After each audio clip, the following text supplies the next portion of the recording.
buenas tardes, doctores.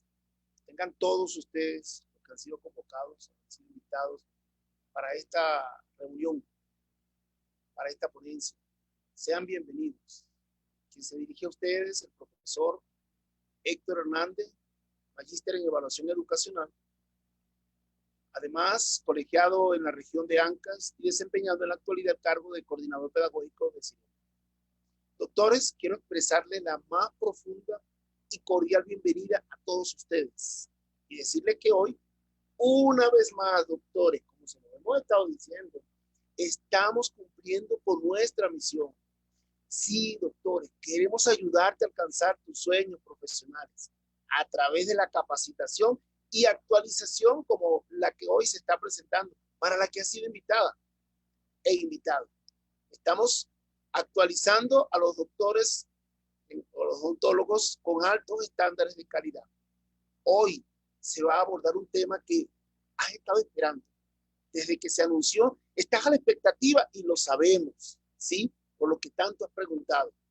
¿Cuál es el tema? Efectos adversos relacionados a la medicación en odontología, el campo que ustedes mejor manejan, ¿sí?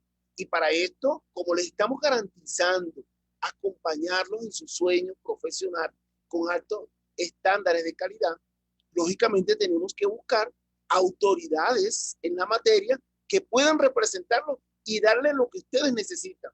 En esta oportunidad vamos a contar con el doctor Heliberto Ruiz Ramírez, quien es cirujano dentista egresado de la Universidad Nacional Mayor de San Marcos, magíster en farmacología de la misma Universidad Nacional Mayor de San Marcos, además un diplomado en inmunología clínica de la Universidad Peruana Cayetano Heredia e investigador colaborador del Vicerrectorado de Investigación de la Universidad Nacional Mayor de San Marcos. Estimado doctor Ruiz, es un gusto poder presentarlo y permitirle que pueda ingresar y dar comienzo a esta actividad que está siendo esperada por todos. Estamos atentos al desarrollo de su ponencia, doctor. Muchas gracias por la invitación. Muy amables por la invitación y bueno, como usted mismo decía, vamos a desarrollar una charla que es sobre efectos adversos de la medicación en odontología. ¿Ya me puede permitir compartir para poder subir la presentación?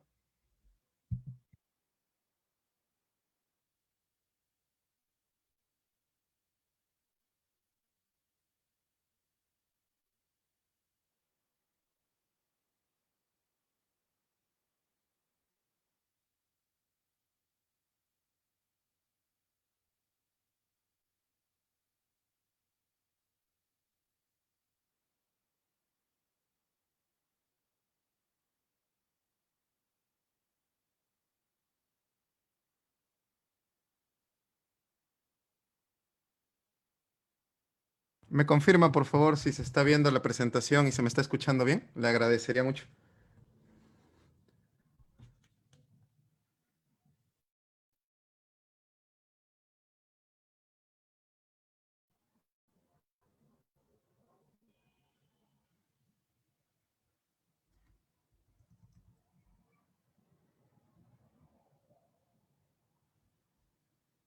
¿Se me está escuchando?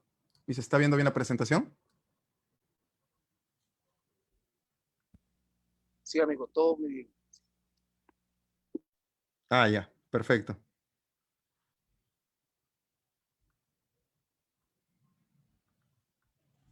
Bueno, ante todo, buenas noches. Gracias por la invitación. Una vez más acá participando en estas sesiones académicas. Agradezco mucho la participación de todos ustedes y que se puedan dar un tiempo para poder compartir con nosotros un tema de farmacología, a pesar de ser un domingo. Bueno, seguimos estudiando, seguimos capacitándonos. Y el tema de hoy es un tema que en las clases que nosotros damos de farmacología en la universidad o en algún evento que nos invitan, es un tema que a veces no se conoce mucho y es necesario también conocerlo para hacer una correcta medicación. Estamos hablando de efectos adversos relacionados a la medicación en odontología. Muy importante este tema por varios motivos. Primero, que nosotros cuando medicamos, normalmente, y no está mal, destacamos mucho por ejemplo, los puntos positivos de los medicamentos, los efectos benéficos de los fármacos. Pero en realidad, cuando nosotros medicamos, tenemos que conocer ambas partes, tanto los efectos benéficos como también los efectos adversos. Es importante conocer ambas partes para hacer una medicación responsable.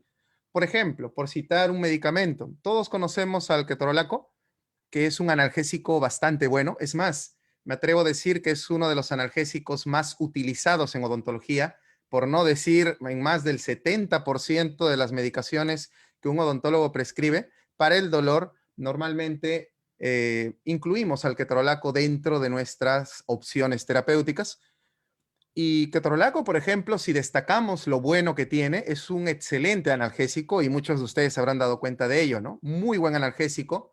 Pero, ¿qué pasaría si solamente nosotros nos fijamos en los puntos positivos e ignoramos, por ejemplo, los puntos negativos? Por ejemplo, nosotros sabemos que ketorolaco, a pesar de ser un buen analgésico, su efecto antiinflamatorio no es muy bueno. Pero dejando al lado de eso, también sabemos que ketorolaco, por ejemplo, es bastante gastrolesivo. Aparte de ser gastrolesivo, puede producir algunos eventos de sangrado y si se consume por mucho tiempo, ya podría ser nocivo también para los riñones. Entonces, si yo conozco ambas partes, por ejemplo, un paciente que tenga enfermedad gástrica o un paciente cuya enfermedad sistémica ha comprometido sus riñones, como por ejemplo diabetes, por ejemplo hipertensión, yo ya lo pensaría más de una vez si es que en realidad voy a dar ese ketorolaco, a pesar de que tiene un efecto analgésico bastante bueno, ¿no?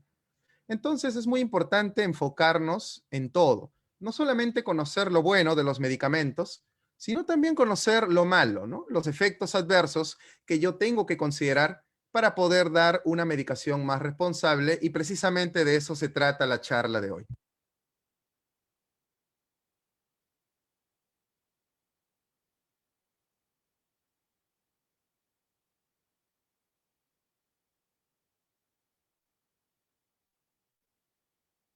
Muy bien, doctores. Entonces, comencemos primero definiendo qué es el efecto adverso o qué es un efecto adverso.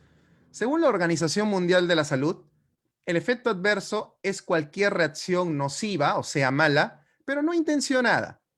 Quiere decir que cuando nosotros generamos efectos adversos con nuestra medicación, en realidad es una situación que puede darse y no le estamos provocando de manera intencionada. Por ejemplo, yo puedo producir efectos adversos utilizando dosis adecuadas de los medicamentos. No quiere decir que si se ha producido un efecto adverso es porque yo exageré en la dosis o de repente di una dosis muy elevada del fármaco. No, no necesariamente. Como nosotros vemos acá en la definición de la OMS, que es una definición bastante añeja, bastante antigua, el efecto adverso es cualquier reacción nociva no intencionada que puede aparecer a dosis normalmente usadas en el ser humano para la profilaxis, el diagnóstico, tratamiento o para modificar las funciones fisiológicas.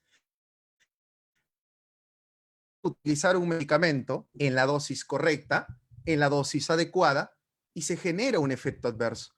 Es por eso que nosotros tenemos que conocer los efectos adversos para poder proyectarme en una posible situación que se pueda dar al momento de yo dar una medicación a una dosis digamos, calculada, ¿no? Hay que diferenciar, doctores, lo que vendría a ser efecto adverso del efecto tóxico. Eso sí es diferente.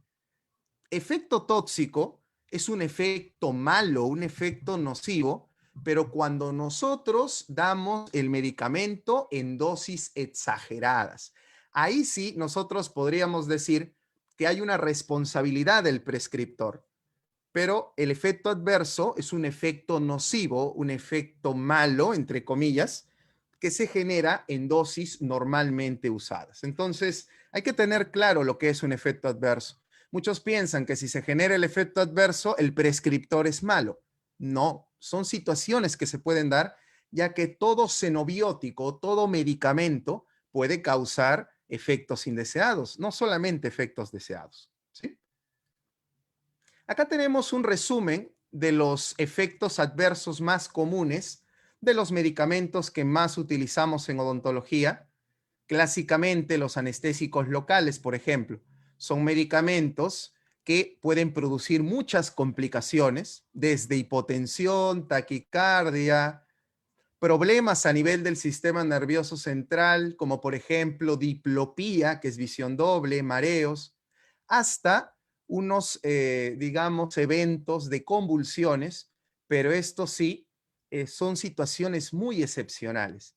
Normalmente las convulsiones en anestésicos locales, como ya lo vamos a explicar más adelante, se producen sí cuando damos dosis exageradas, o sea, básicamente relacionado con la toxicidad, ¿no? Toxicidad por anestésicos locales. Por otro lado, tenemos los AINES, medicamentos muy usados en odontología, muy prescritos, y también que nos produce varios efectos indeseados. Uno de los clásicos efectos indeseados que producen los AINES es, por ejemplo, la gastrolesividad. Es más, es el efecto adverso, por así decirlo, más conocido de los AINES. Uno le pregunta a un colega, a un cirujano dentista, qué problema puede traer la utilización de AINES de manera muy continua, y obviamente todos tenemos en la mente de que puede generar gastrolesividad, pero también tenemos que tener en cuenta que hay otros efectos que pueden ser generados por estos medicamentos que de repente no son tan conocidos. Sangrado, nefrotoxicidad, tromboembolismo, por ejemplo, en algunos casos excepcionales en pacientes sistémicos. Otro grupo de medicamentos que nosotros utilizamos mucho es, por ejemplo, los antibióticos, ¿no? Antibióticos y AINES son los medicamentos, creo yo, más utilizados en nuestra profesión. Dentro de los antibióticos tenemos clásicos efectos adversos, por ejemplo, diarrea, es uno de los más conocidos, y también nosotros sabemos ya ciertos antibióticos que producen estos cuadros de diarrea. En cambio, hay otros efectos adversos que son menos conocidos, que también pueden ser generados por estos antibióticos.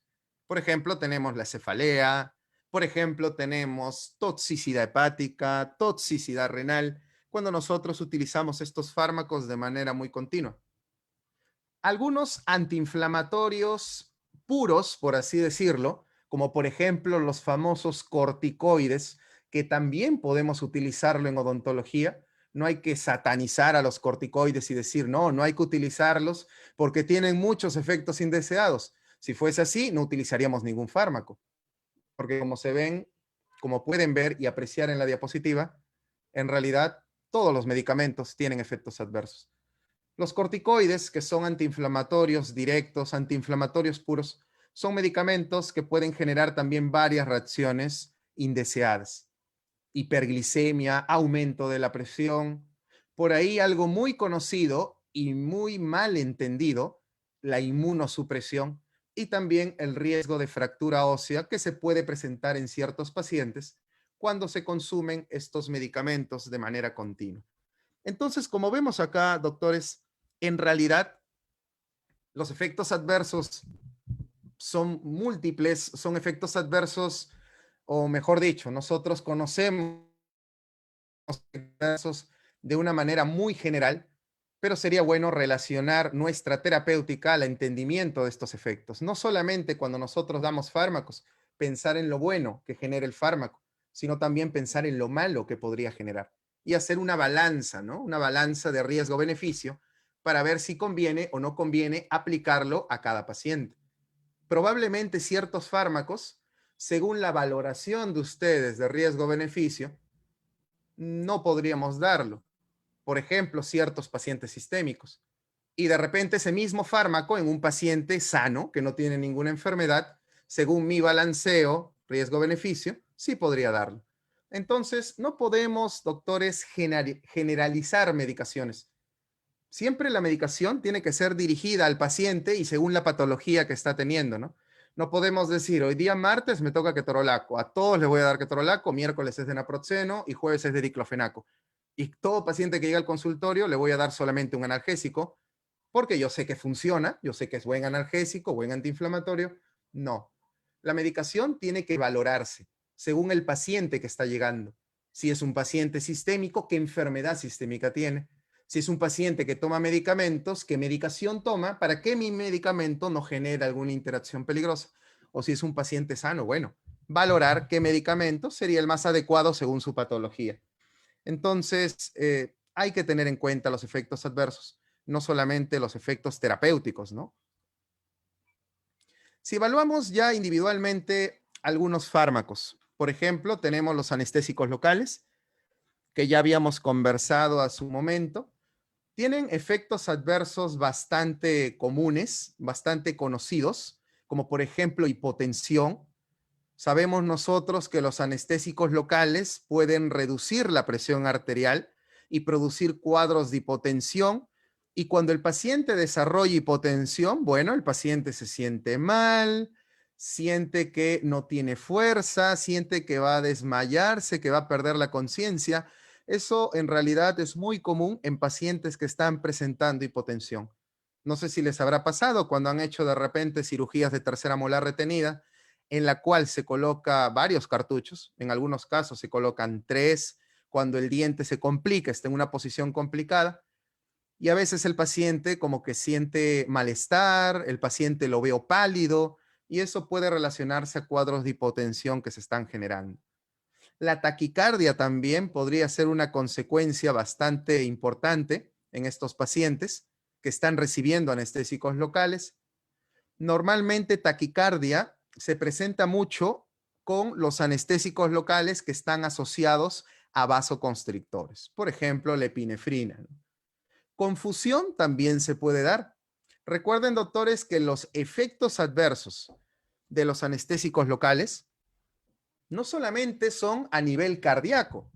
Muy importante saber eso, ¿no? Los anestésicos locales, sus principales efectos adversos se generan a nivel cardíaco, pero también a nivel del sistema nervioso central. Por ejemplo, hipotensión y taquicardia, básicamente a nivel del sistema cardiovascular. Pero, por ejemplo, confusión, ataxia, que es un caminar tambaleante, o las convulsiones, que lo coloco acá de rojo, porque ya saben que las convulsiones normalmente están relacionadas a dosis muy elevadas de estos medicamentos, ¿sí? Entonces, en realidad, los efectos adversos de estos fármacos anestésicos locales afectan principalmente al sistema cardiovascular y al sistema nervioso central. Yo tengo acá, por ejemplo, eh, me perturba algo, ¿no? Siento una turbulencia cuando a veces veo que los anestésicos locales, siendo medicamentos que pueden generar efectos adversos bastante importantes, no lo venden con receta, ¿no? No lo venden en una farmacia, sino lo venden normalmente donde se compran los campos, se compran las resinas. Eso me genera digamos, alteración, ¿no? ¿Cómo es posible que fármacos que si son utilizados de manera inadecuada pueden generar problemas serios en los pacientes, no se vendan con receta, ¿no? Simplemente lo pido y ya, y me lo venden con un par de campos o me lo venden de repente con una cubeta y eso en realidad genera mucho que pensar, ¿no? Pero bueno, son medicamentos tienen que ser usados de manera adecuada, porque como ustedes ven, doctores, si utilizamos estos fármacos de manera inadecuada, una mala técnica de administración, por ahí colocamos el anestésico en el intravascular cuando no debería ser así, podría generarme cuadros o efectos adversos bastante importantes. Acá tenemos, por ejemplo, una referencia bastante interesante que nos dice sobre eso, ¿no?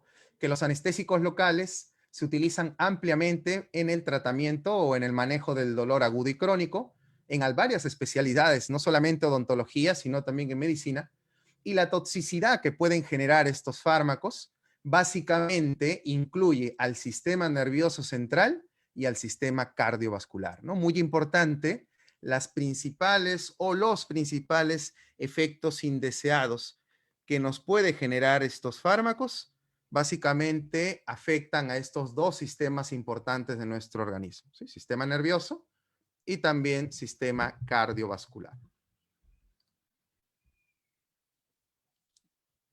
Otro grupo de fármacos que también sería muy importante tomar en cuenta ahora que estamos hablando de efectos adversos son los SAINs.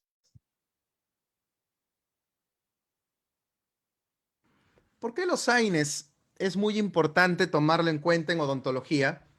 Porque primero, son medicamentos de uso muy frecuente. Yo creo que cada paciente que llega al consultorio, en la gran mayoría de los casos, si no es por un motivo estético, es por un motivo de dolor, que le está doliendo el diente. ¿No? Normalmente los pacientes al consultorio llegan por esos dos grandes motivos, o por dolor o por estética, ¿sí? Porque no les gusta cómo se ven sus dientes, quieren de repente que le hagan ahí un tratamiento de estética, lo cual es obviamente bastante válido, ¿no? Pero el dolor es un motivo, o sigue siendo un motivo muy importante de consulta odontológica, ¿no? Ahora, en el caso de los AINES, son los medicamentos que nosotros más administramos en nuestra rama odontológica. Y estos AINES son muy diversos, ¿no? Si hemos tenido la oportunidad de compartir una clase de AINES, recordarán que en realidad los AINES son de varios grupos, pertenecen o se subdividen en varios grupos y cada uno de los grupos tiene características diferentes y también tienen efectos adversos bastante conocidos. Los AINES, si hablamos de manera general, poseen efectos adversos como la gastrolesividad, muy conocido esto, y si es que se abusa del uso de estos medicamentos, ya podemos estar hablando de una úlcera, ¿no? Úlcera gástrica o también podría generarse una úlcera duodenal. Muy peligroso los AINES si es que se administran de manera inadecuada. La gastritis, por ejemplo, es muy conocida. Pero hay otros efectos que de repente no son tan conocidos, ¿no? Por ejemplo, sangrado. Cuando nosotros hacemos cirugías, muchas veces hacemos cirugías simples y no suturamos. Siempre la recomendación que nos dan en la universidad, si ustedes recordarán, es que cada vez que hagamos una cirugía, así sea simple, deberíamos suturar. Y eso es por muchos motivos. Un motivo importante es que yo no sé en realidad si el paciente me está mintiendo y si ha venido a mi consultorio consumiendo alguna medicación, que en la gran mayoría de los casos se cumple, ¿no? Los pacientes cuando les duele un diente, pocas veces van al odontólogo de manera directa. Normalmente van a la farmacia a automedicarse con analgésicos. Y si tú vas a la farmacia, y eso es un ejercicio que podemos hacer ahorita todos, vayan a la farmacia y finjan un dolor dental, yo les puedo apostar que el farmacéutico les va a dar o ketorolaco o naproxeno, que son dos de los medicamentos más comunes que se indican para dolor dental. Y justo son dos de los medicamentos que más riesgo de sangrado producen. ¿Qué pasa si me llega un paciente al consultorio que está consumiendo naproxeno o ketorolaco por 3, 4 días? Por un motivo X que no conocemos, no ha ido directamente a la consulta, puede ser por trabajo, por tiempo, qué sé yo, y yo le hago una cirugía y no suturo. Obviamente el riesgo de sangrado es bastante alto, ¿sí? Pero no porque el paciente tiene una enfermedad hematológica, no porque tiene hemofilia, enfermedad de von Willebrand, no, sino por la medicación que el paciente está consumiendo. Entonces el sangrado es muy importante valorarlo. Por eso en la historia clínica es muy, muy determinante preguntarle al paciente, no interesa la edad, qué medicación está tomando. No sé si les habrá pasado, pero cuando vemos pacientes de 70 años, 68 años, 65 años, a ellos sí les preguntamos, ¿no? ¿Qué estás tomando? Pero vemos un chico de 18 años, 20 años, no, seguramente no está tomando nada, ¿no? El hombre es fuerte, no es joven, pero puede estar consumiendo algún analgésico. Y ese analgésico puede ser un AINE. Y al momento de yo intervenirlo, podemos aumentar el riesgo de sangrado. Entonces hay que tener en cuenta siempre valorar la medicación que el paciente está consumiendo, ¿sí? Otros efectos adversos que se pueden producir por AINES es la hepatotoxicidad y la nefrotoxicidad. Pero estos efectos de acá normalmente se producen con el uso continuo de estos medicamentos. Recuerden que en odontología no se recomienda la utilización de AINES por más de 5 días. Pero ¿qué pasa si el paciente se automedica con AINES, como hemos visto en varios casos a nivel de clínica? Y el paciente, obviamente, uno va a la farmacia, puedes comprar ibuprofeno, te lo van a vender, naproxeno, te lo van a vender, ketorolaco, te lo van a vender, sin necesidad de una receta. El paciente puede comprar, automedicarse, consumirlo por mucho tiempo y generar estos problemas de toxicidad hepática y de toxicidad renal. Hay algunos AINES que son un poco más hepatotóxicos, diclofenaco, por ejemplo, si se utiliza por mucho tiempo, y hay otros AINES que son un poco más nefrotóxicos, como por ejemplo naproxeno. Por eso hay que estar muy alerta con el uso continuo de estos medicamentos. El tromboembolismo es un efecto adverso que muy poco se conoce. Hay algunos medicamentos, AINES, que fueron inclusive retirados del mercado, como el famoso Rofecoxib, no sé si recuerdan, que en realidad se retiró por generar estos problemas de tromboembolismo. ¿Pero en qué pacientes? En pacientes que tienen o que padecían enfermedad cardiovascular. Entonces, ¿hay un riesgo de tromboembolismo? Podría haberlo en pacientes que tienen problemas cardiovasculares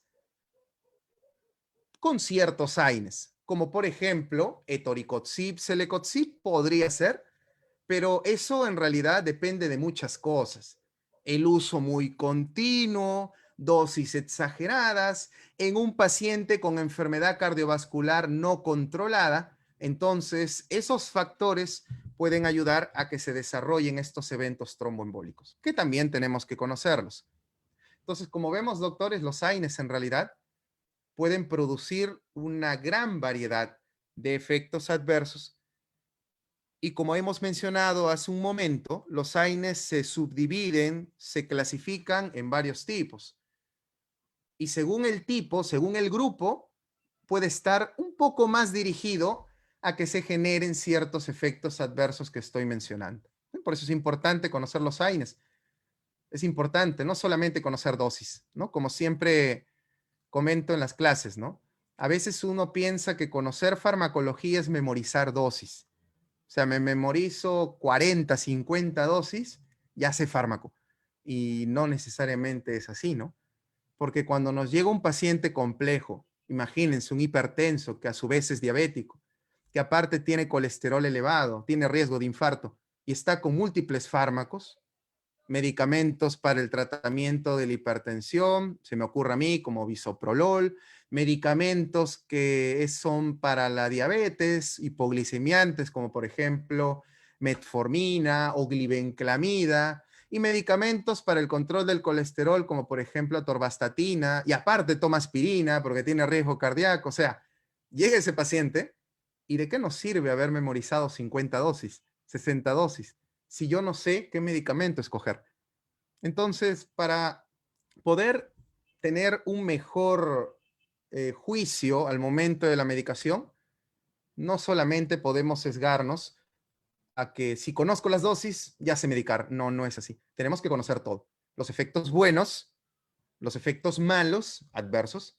Tenemos que conocer interacciones, obviamente también las dosis, pero es un conjunto, ¿no? Es un conjunto de todo. Acá tenemos una referencia bastante interesante, una revisión que se hizo justo sobre los AINES.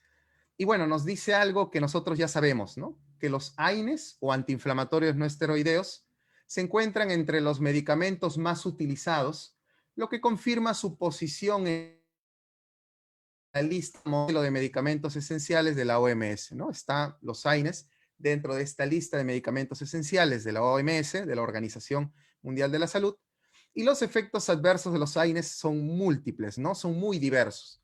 Puede ser problemas gastrointestinales, problemas cardiovasculares, problemas hepáticos y renales, inclusive también podrían presentarse problemas a nivel del sistema pulmonar o a nivel cerebral, ¿no? Cuando ya se utilizan los medicamentos, digamos, en dosis muy elevadas, tiempos muy prolongados por alguna patología específica que tenga el paciente.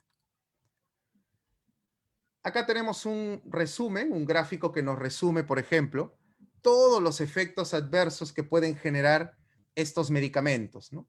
Desde efectos adversos a nivel gastrointestinal hasta efectos adversos a nivel cardiovascular que habíamos mencionado. Algunos AINES pueden promover, por ejemplo, la elevación de la presión. Los AINES pueden reducir la actividad hemostática y generar sangrado, lo que estábamos conversando. Problemas a nivel respiratorio. Algunos AINES, por ejemplo, pueden producir mayor riesgo de broncoespasmo. Va a haber broncoconstricción con ciertos AINES. hay que tenerlo en cuenta. Problemas a nivel renal, hepático, a nivel cerebral. En realidad, nosotros tenemos una gran variedad de efectos adversos con respecto a estos medicamentos. ¿Y por qué estos efectos adversos son muy importantes? Porque precisamente son fármacos de uso muy continuo.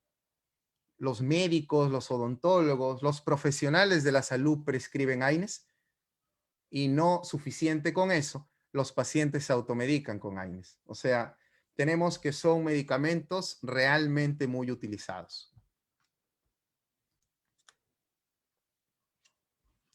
Otro grupo de fármacos que nosotros tenemos que tener en cuenta, que también se utilizan en odontología, se pueden utilizar sin necesidad de satanizarlos, son los antiinflamatorios, como por ejemplo los corticoides.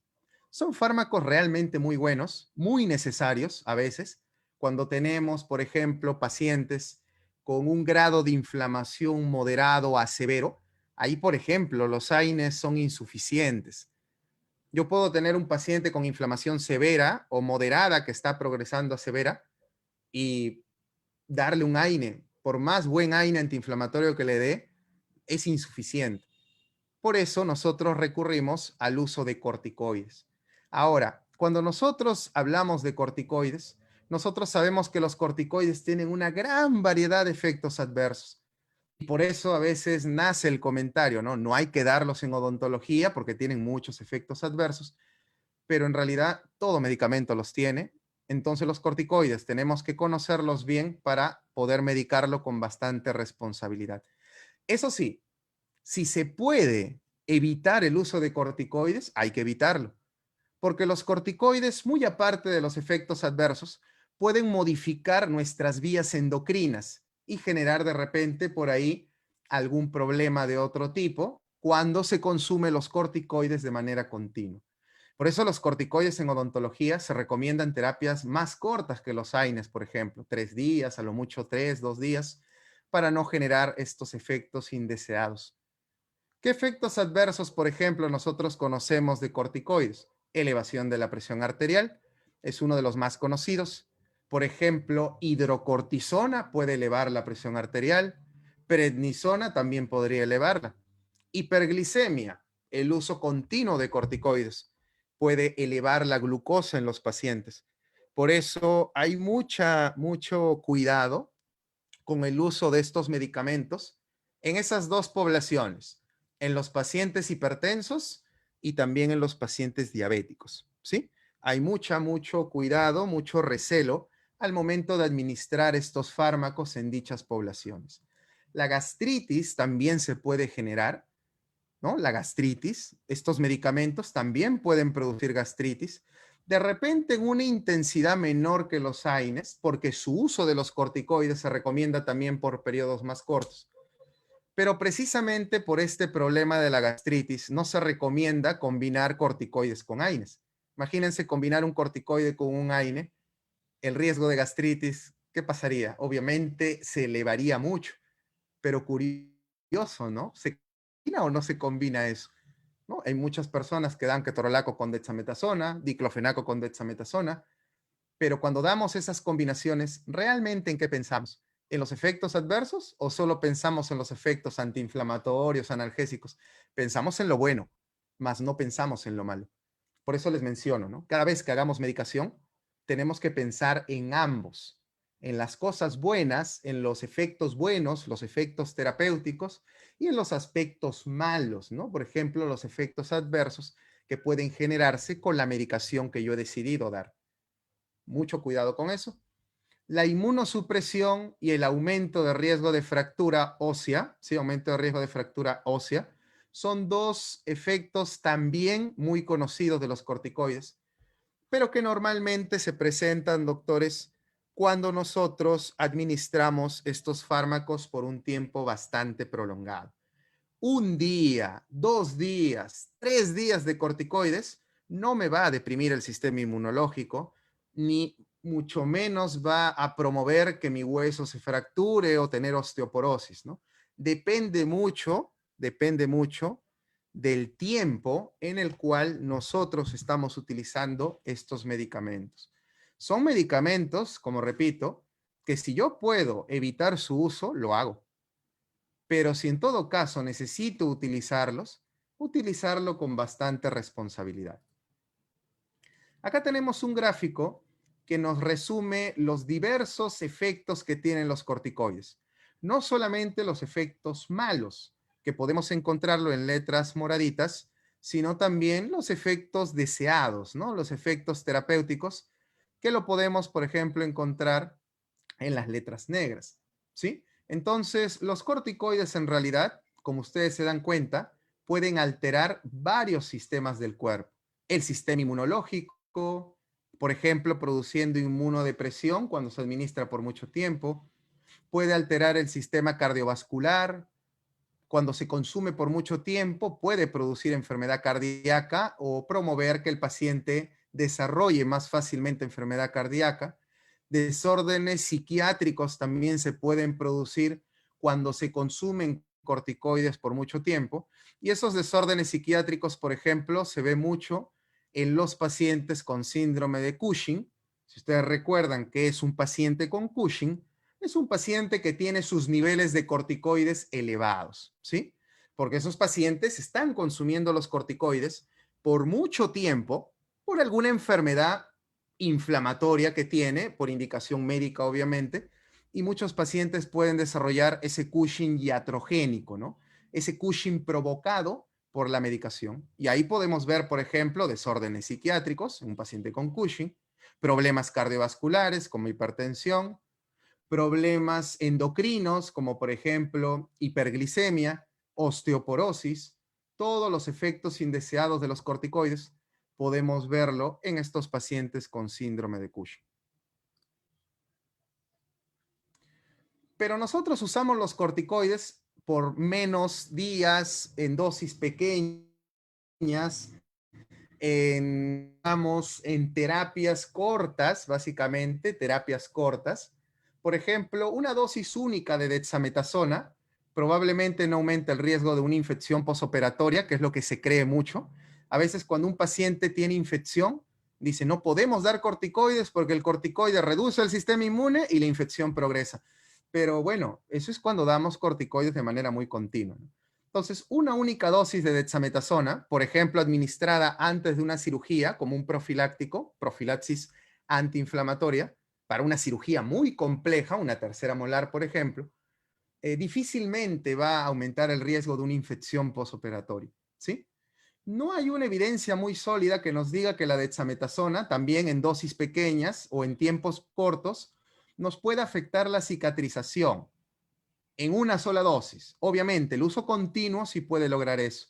Y normalmente en los participantes o en la población que se ha visto que sí hay problemas en la cicatrización con estos medicamentos, normalmente son pacientes que pertenecen a una población de riesgo, ¿no? Por ejemplo, diabéticos o pacientes que consumen alguna medicación inmunosupresora, ¿sí?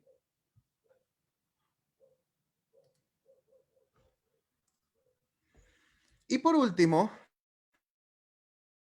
vamos a ver los antibióticos, los efectos adversos que pueden tener los antibióticos. Acá son muy diversos, ¿no? No me alcanzaría la diapositiva para poder enumerarlos todos, pero he colocado los más comunes, por ejemplo, malestar gastrointestinal, es un efecto adverso muy conocido de los antibióticos. Malestar gastrointestinal lo puede generar, por ejemplo, las tetraciclinas, pueden generar este malestar gastrointestinal. Algunos macrólidos como la eritromicina podrían generar malestar gastrointestinal. Diarrea, muy conocido, por ejemplo, con clindamicina, con amoxicilina más ácido glavulánico, también tiene un riesgo de diarrea bastante interesante. Las tetraciclinas también. Cefalea es un efecto adverso muy poco conocido. Se puede producir cefalea con ciertos antibióticos. Uno de los antibióticos que está más relacionado a estos cuadros de cefalea es, por ejemplo, el metronidazol, ¿no? Metronidazol es un fármaco que puede estar relacionado a cuadros de cefalea, entre otros efectos adversos que también produce este medicamento. Los efectos adversos de nefrotoxicidad, de hepatotoxicidad, también son efectos adversos muy conocidos. Por ejemplo, nefrotoxicidad se puede generar con el uso continuo de aminoglucósidos. No sé si han escuchado de esos antibióticos. Los aminoglucósidos son fármacos antibióticos inyectables, como por ejemplo la gentamicina, que su uso continuo podría generar toxicidad renal. También puede haber hepatotoxicidad con antibióticos. Un uso muy continuo de ciertos medicamentos, por ejemplo, macrólidos, por ejemplo, la misma clindamicina, podría generar un aumento del riesgo de hepatotoxicidad. Y otros efectos adversos que seguramente habremos escuchado en nuestras clases de farmacología en la universidad, ¿no? O en una charla de capacitación, que es, por ejemplo, pigmentación dentaria, es un efecto muy conocido, atribuido a las tetraciclinas. Por ejemplo, problemas a nivel del cartílago que se puede generar, por ejemplo, con el uso de quinolonas, como ciprofloxacino, podría generar dichos problemas. En realidad, los efectos adversos de los antibióticos son inclusive hasta más diversos que los que yo podría encontrar con los AINES, ¿no? Recuerden que antibióticos también, ¿cuántos grupos de antibióticos hay? ¿Cuántas familias de antibióticos hay? Penicilinas, cefalosporinas, macrólidos, lincosamidas, nitroimidazoles, quinolonas, tetraciclinas, sulfas. En realidad hay una gran cantidad de antibióticos y obviamente cada grupo de antibióticos va a tener sus efectos adversos clásicos, ¿no? ¿Sí? Sus efectos adversos clásicos. Muy importante entonces, cuando nosotros demos terapia con antibióticos, vamos a dar una terapia con antibióticos, conocer los efectos adversos, pero no solamente los efectos adversos, también conocer si el paciente padece de alguna enfermedad. Porque si el paciente padece de alguna enfermedad, por ejemplo, imagínense, tengo un paciente que tiene insuficiencia renal. Entonces, yo no le voy a dar, por ejemplo, un aminoglucósido. Voy a complicar la enfermedad renal. ¿Se entiende? Entonces, cuando nosotros demos terapia con antibióticos, tenemos que pensar mucho, no solamente en los efectos adversos, sino en la enfermedad que viene padeciendo el paciente o en la medicación que el paciente está consumiendo para no generar una interacción. ¿Por qué hago más énfasis en esos detalles con respecto a antibióticos? Porque a diferencia de los analgésicos, que yo los doy por 1, 2, 3 días, los antibióticos se tienen que administrar una terapia mínima de por lo menos 5 días. En algunos casos 7, en otros casos de infecciones más complicadas se puede dar hasta 10. Hay casos inclusive de infecciones como osteomielitis, en las cuales se puede administrar antibiótico por varias semanas, 2, 3 semanas si fuese necesario. Entonces sí me preocupa mucho la interacción que puedo generar con algún medicamento que el paciente está consumiendo, ¿sí? Por eso con antibióticos hay que ser bastante cuidadosos. Es necesario, esta experiencia del año 2020, esta revisión que nos dice, ¿no? Que es necesario seleccionar adecuadamente la dosis del antibiótico en cada paciente de manera individualizada. No es lo mismo un paciente con enfermedad hepática que un paciente diabético o un paciente con enfermedad tiroidea. No hay que individualizar según las patologías que tiene el paciente y también tener un especial cuidado en pacientes con enfermedad renal y hepática, porque recuerden que el riñón y el hígado son los principales lugares por los cuales mi cuerpo elimina los antibióticos. Entonces hay que tener un especial cuidado en estos casos. Los médicos, los profesionales de la salud deben de conocer las principales interacciones medicamentosas de los antibióticos que se observan comúnmente en poblaciones de riesgo, ¿no? O sea, pacientes con enfermedad sistémica. ¿Sí, doctores? Bueno, en realidad les confieso algo, ¿no? Hablar de farmacología es muy amplio, ¿no? No podríamos en una clase o en una charla que han tenido la gentileza de poder invitarme, tocar todos los puntos de una sola temática, pero bueno, les traje este resumen, porque este es un resumen, sobre los efectos adversos de los medicamentos, viéndolo de una manera holística, ¿no? De una manera general. Quiero dejar espacio para las preguntas, ¿sí? Hemos hecho una charla bastante breve sobre el tema y si hubiese alguna pregunta, en los próximos minutos podemos contestarla para ya dar por culminado la charla del día de hoy. Muchas gracias por la invitación y estoy, bueno, a la espera de las preguntas. No sé si yo las reviso directamente acá en el chat del Zoom o no. No lo sé.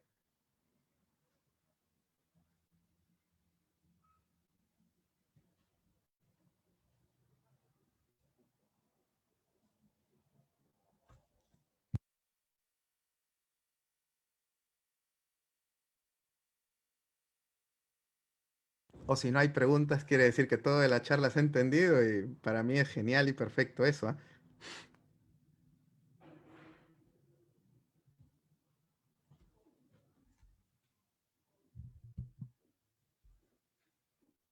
A ver, acá me están haciendo preguntas en el chat. Voy a contestarla para, bueno, primero voy a leer la pregunta. Este, y bueno, en base a esa pregunta voy a emitir la respuesta. Acá me están preguntando, ¿existe algún antibiótico ideal? ¿Cuál tendría menos efectos adversos? Bueno, lo contesto. Si existiese un antibiótico ideal, los demás ya no se venderían. Si yo dijera, por ejemplo, que amoxicilina es el antibiótico ideal, ya no se vendería clindamicina, acitromicina, doxiciclina, minociclina, metronidazol, porque ese es, ¿no? Ese es el antibiótico. En realidad no hay un antibiótico único que sea el ideal, como les estaba mencionando. Para yo escoger mi antibiótico o el medicamento X que yo quiera administrar, tengo que conocer todo, los factores del paciente, conocer mi medicamento, lo bueno, efectos terapéuticos, y lo malo, los efectos adversos, y en base a eso tomar la decisión de qué medicamento sería el más adecuado. Obviamente, no solamente pensar en la enfermedad sistémica del paciente, sino por qué el paciente ha llegado al consultorio. Si es una infección a nivel de tejidos blandos, si es una infección a nivel de tejidos duros, ahí también puede haber una variación en la decisión antibiótica, que es lo que me están preguntando, que yo pueda tener, ¿no? ¿Sí?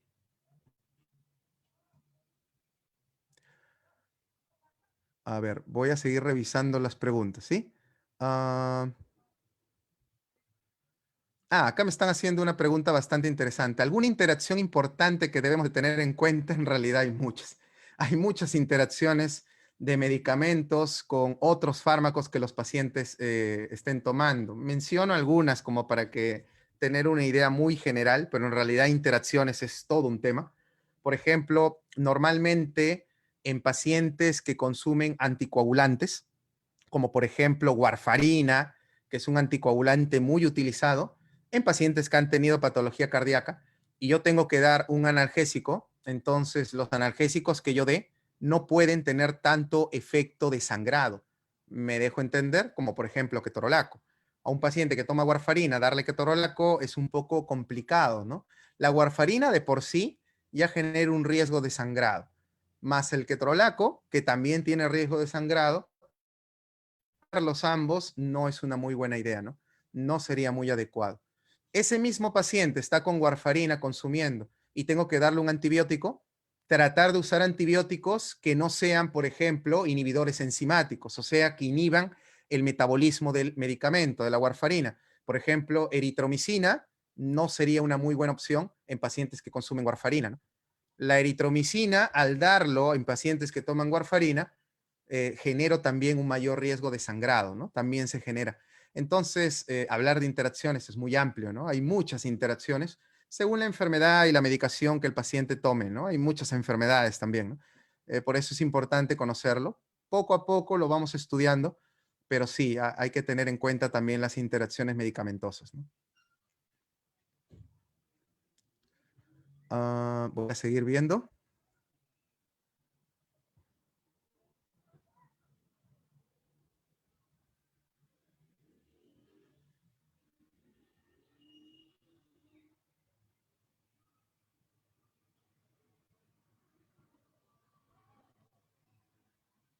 Bueno, estoy viendo las preguntas, las que obviamente tienen que ver directamente con el tema, porque podemos hacer muchas preguntas. ¿Qué se da en alérgicos a AINES? ¿Qué se da? Bueno, pero eso no es directamente el tema, pero estoy viendo algunas preguntas. Acá hay una pregunta muy interesante.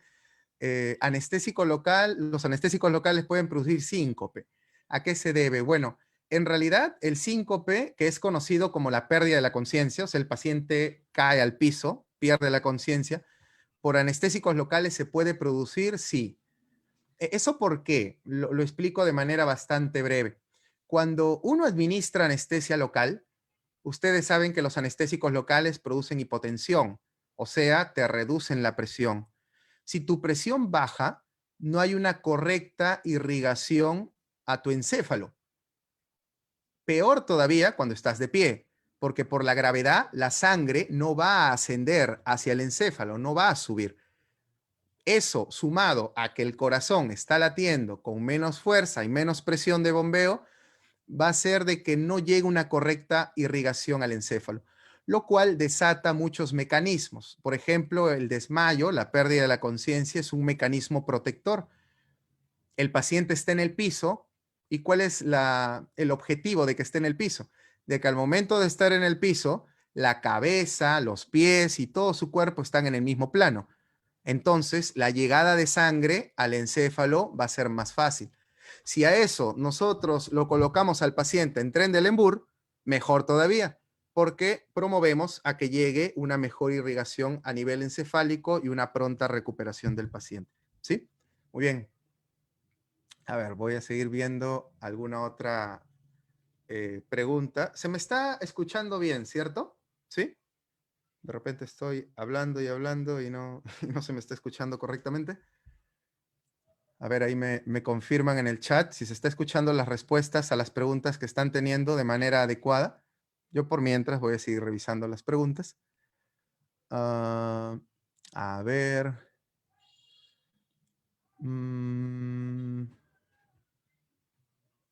Bueno, acá hay una pregunta que sí se relaciona al tema, que es, en diabéticos, entonces, ¿qué antibióticos podrían presentar menos efectos adversos? ¿No? Le han colocado la palabra efecto adverso para que entre al tema. Muy bien. A ver, en diabéticos, ¿qué medicamentos producen menos efectos adversos? En realidad, los efectos adversos se pueden producir, muy aparte de que el paciente sea diabético o no. Acá el detalle sería qué antibiótico perjudica menos al diabético, ¿no? ¿Qué antibiótico podría perjudicar menos al diabético? Pero eso depende de muchas cosas, ¿no? Por ejemplo, si el diabético ya tiene diagnóstico de enfermedad renal, porque recuerden que los diabéticos pueden presentar enfermedad renal, si el diabético ya tiene un diagnóstico de enfermedad renal, ahí hay antibióticos que de repente no serán muy adecuados a administrar, que se eliminan mucho por la vía renal. Por ejemplo, aminoglucósidos que habíamos comentado, las mismas cefalosporinas, por ejemplo, también tienen una eliminación renal bastante intensa.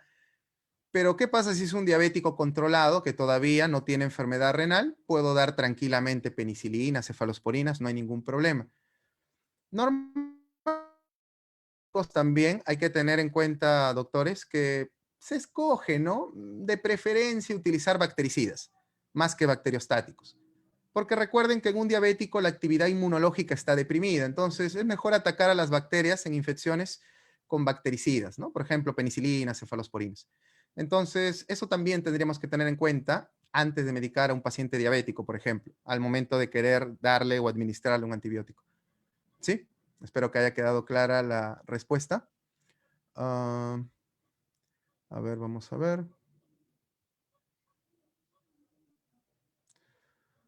Mm, mm,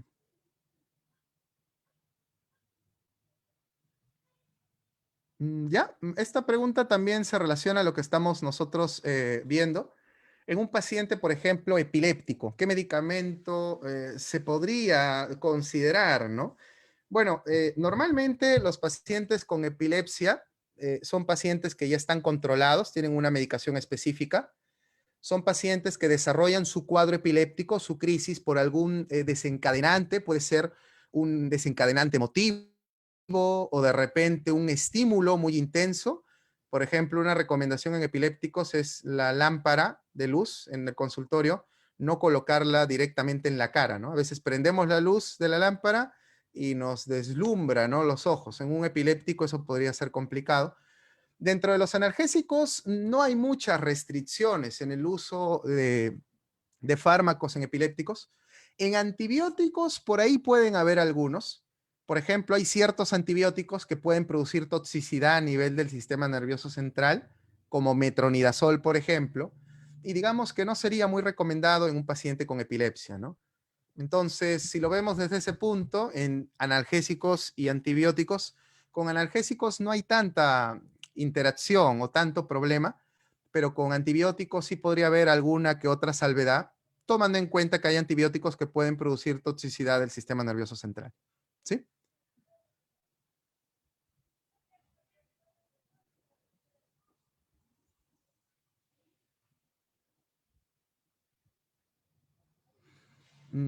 Ya.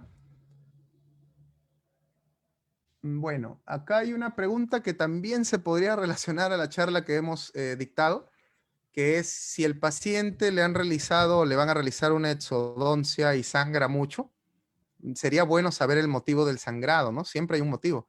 Puede ser por una enfermedad que tiene el paciente o por una medicación que está consumiendo. Sería importante, ¿no? Saber el motivo del sangrado, pero bueno, lo leo así. Si deseo realizar una exodoncia, ¿qué medidas deberíamos tomar? Bueno, lo que nosotros nos han enseñado en el pregrado, tomar medidas de hemostasia local, ¿no? Por ejemplo, nosotros cuando vamos a hacer una cirugía en un paciente que tiene riesgo de sangrado, bueno, primero, lo más importante, tratar que la cirugía sea lo menos traumática posible, utilizar hemostáticos, por lo menos sutura, pero en realidad hay varios hemostáticos que se podrían utilizar, como por ejemplo esponjas de gelatina, se podría utilizar también irrigación o gasas embebidas en ácido tranexámico, ¿sí? Que es un medicamento hemostático, y se podría utilizar o manejar la exodoncia de esa manera, ¿no? Básicamente eso de una manera general, ¿no? Antes de pensar de repente en utilizar de manera sistémica el etancilato, que es el disinone, o la dona, que es el carbazocromo, se piensa en medidas de hemostasia local, ¿sí?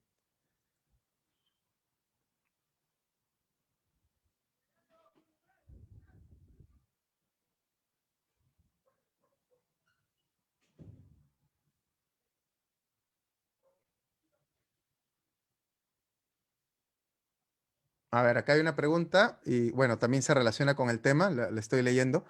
¿Se puede administrar, bueno, manejar, dice, se puede manejar la amoxicilina con ácido clavulánico añadiendo más amoxicilina para que no ocasione alguna reacción adversa en pacientes con problemas estomacales? Ya, bueno, eh, les comento. En realidad, para reducir la amoxicilina de por sí tiene pocos efectos gastrointestinales adversos.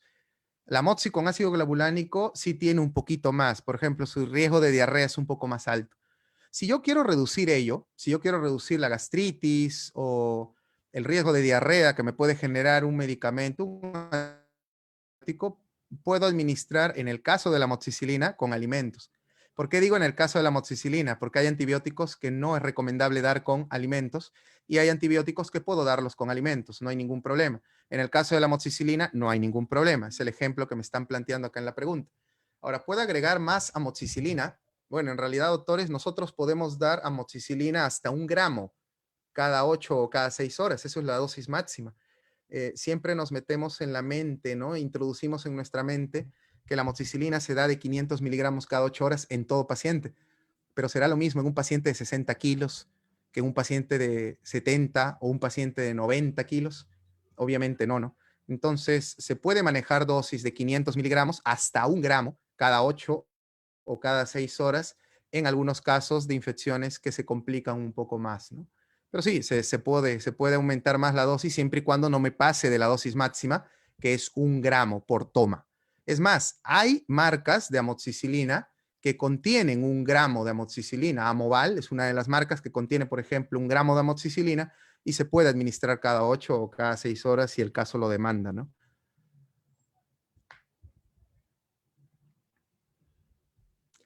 Acá hay una pregunta, bueno, y con esta pregunta damos por concluida la charla.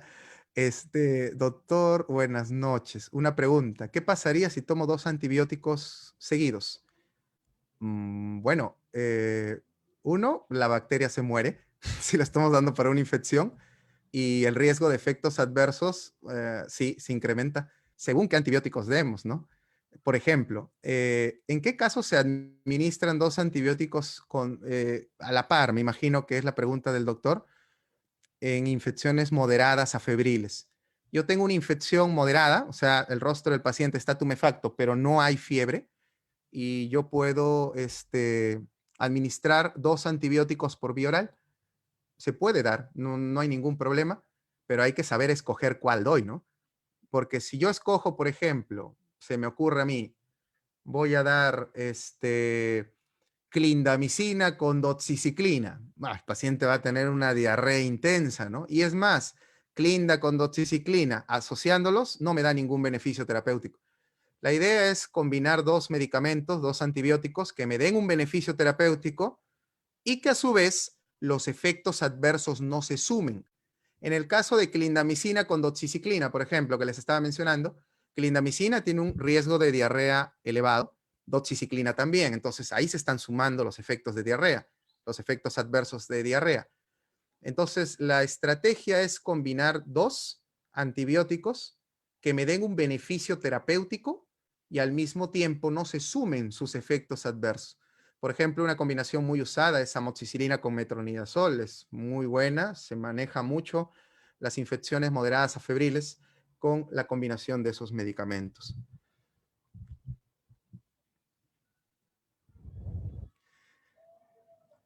Bueno, doctores, gracias de verdad por su atención. Espero que la charla, como les digo, ¿no? Es un poco difícil que todo un tema tan complejo como son efectos adversos lo podamos desarrollar en un tiempo corto de una clase o de una charla. Espero que haya quedado claro la información que les he traído. Es una información bastante general, bastante, digamos, leve, o sea, muy superficial, con un motivo, ¿no? Para que ustedes se den cuenta que de todo lo que hemos hablado hoy día se puede profundizar más. Y créanme, con las preguntas, por ejemplo, se habrán dado cuenta que hay en realidad mucho más que aprender de farmacología, más que solamente una dosis, ¿no? Agradezco mucho a los organizadores por haberme invitado. Para mí es un gusto estar acá con ustedes. Y bueno, gracias por la consideración y espero que todo el público haya estado satisfecho con la charla. Muchas gracias.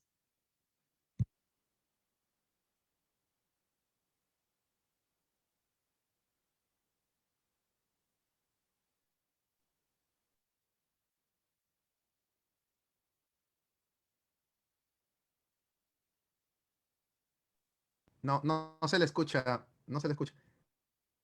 Ese es el propósito, que pudieron recibir respuesta a todas las interrogantes que se habían planteado. Excelente, doctor. Agradecemos realmente la disposición y como expresan los docentes por el chat, están agradecidos. De verdad que las respuestas han sido satisfactorias para muchos. Doctores, si hay todavía muchas interrogantes y justamente Siremos está para ayudarlos a aclarar todas estas dudas, estas y todas las que se les están presentando, seguramente, o las que ya se les han presentado. Para eso es que Siremos está ayudándote a poder alcanzar tu sueño profesional, dando respuesta a inquietudes tan importantes como esta. Bueno, doctores, ha sido un placer. Esperemos que tengan todos muy buenas noches. Estamos retirándonos ya. Gracias, doctor Edilberto, una vez más. No, gracias a ustedes por la invitación. Gracias a todos los doctores por haber compartido este momento de su domingo, que sé que es un día muy importante para estar con la familia, pero gracias por poder compartir con nosotros. Un fuerte abrazo y Dios mediante nos vemos pronto. Hasta luego. A cuidarse, pues.